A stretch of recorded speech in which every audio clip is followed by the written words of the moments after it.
Hey guys, welcome to a video for Algebra 2.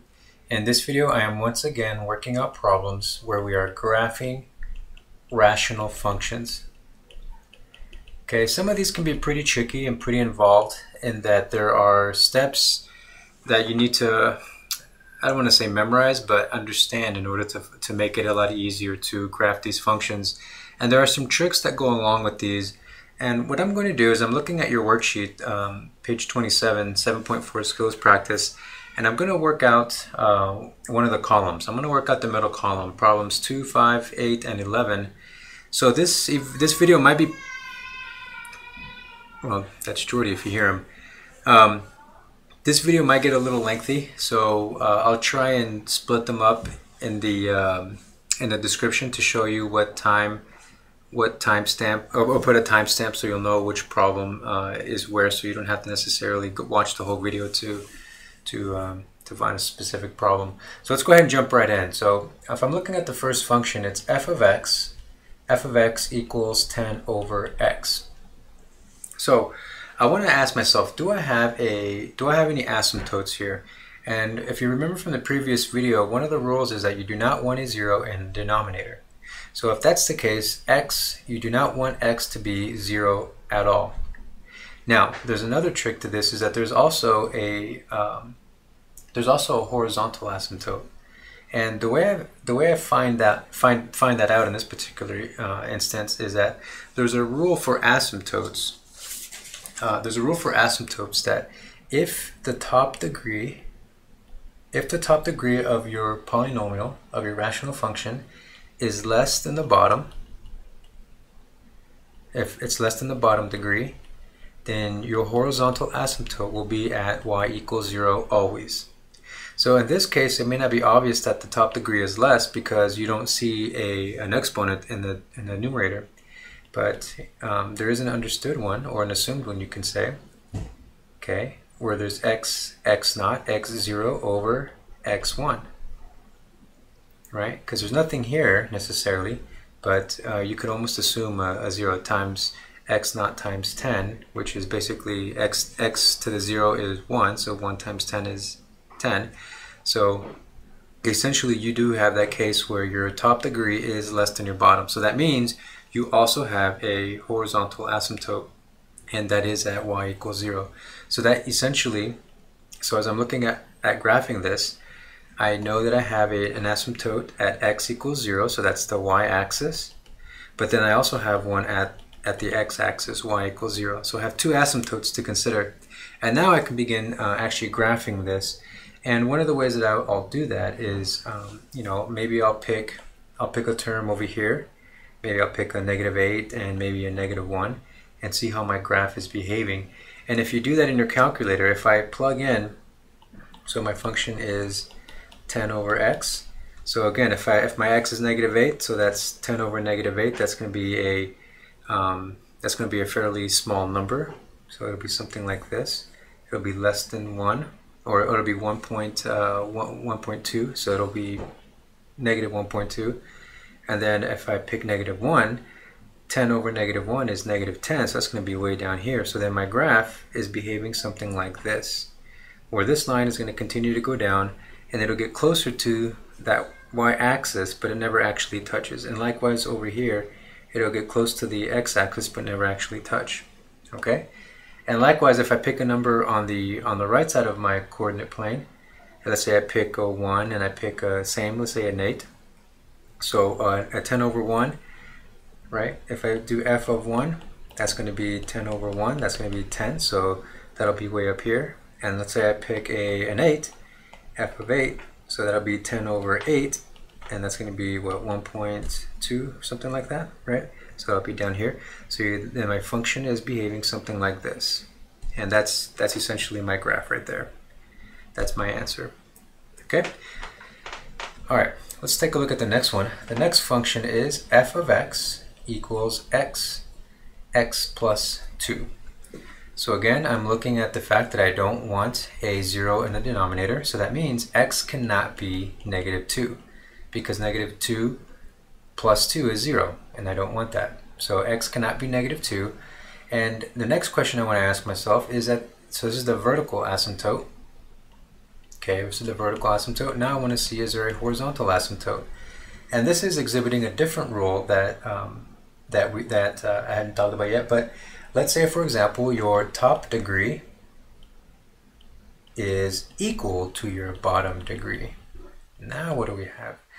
Well, if your top degree is equal to your bottom degree, then what you can do is you can simplify the terms by just isolating the x's. So this is x, this is 1x, an assumed 1, right? And so essentially, if I simplify this, this is basically just 1, right? So, oh, actually, yes, that's correct. So that means that I have a horizontal asymptote at y equals 1. So as I'm looking at my graph, before I graph this, I have an asymptote at -2, and then I also have one at y is 1.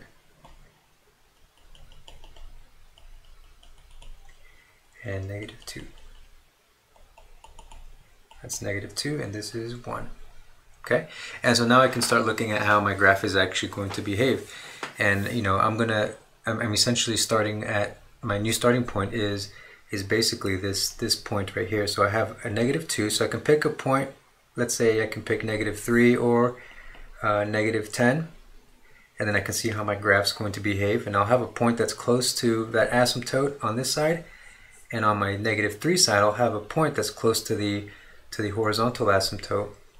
And so I can pretty much have a really good guess as to what that function is going to look like, and it'll look something like that.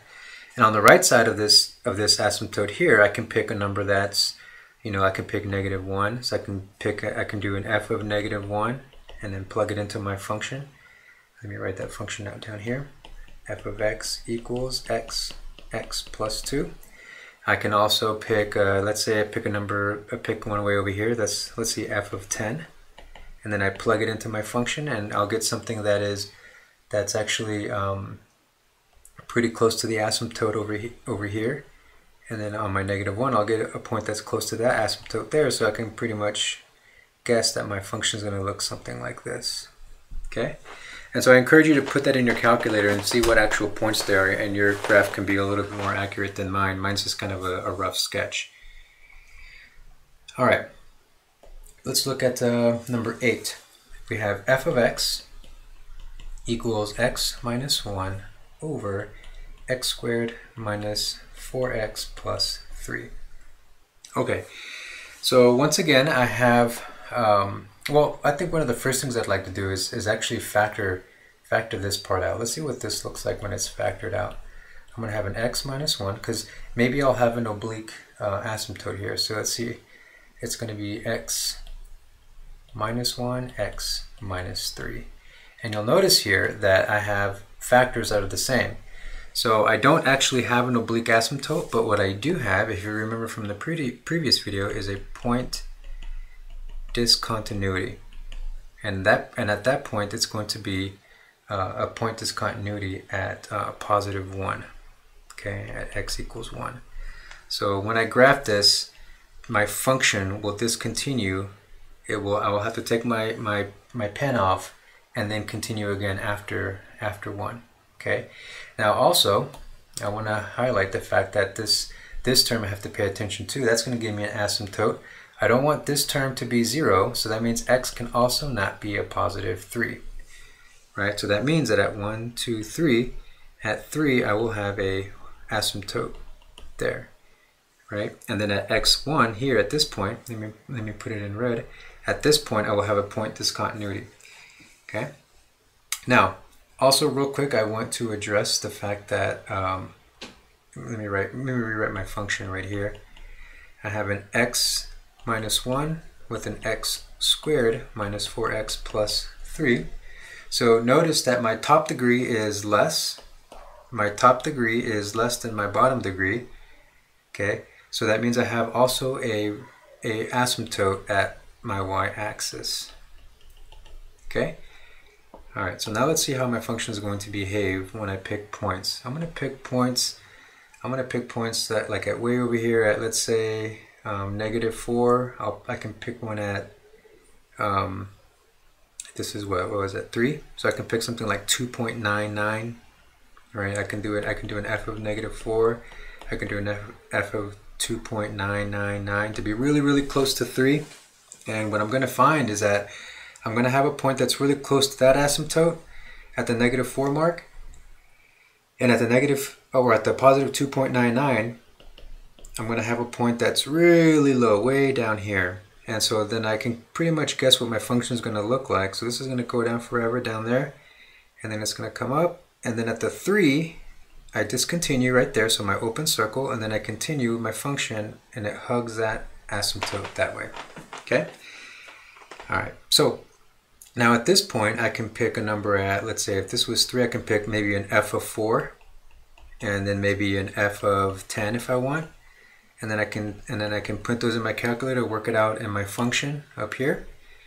And then I'll find that at the f of 4 will give me something that's actually kind of down here, and the f of 10 will be closer to that asymptote. So I can pretty much guess that that line will follow the asymptote there.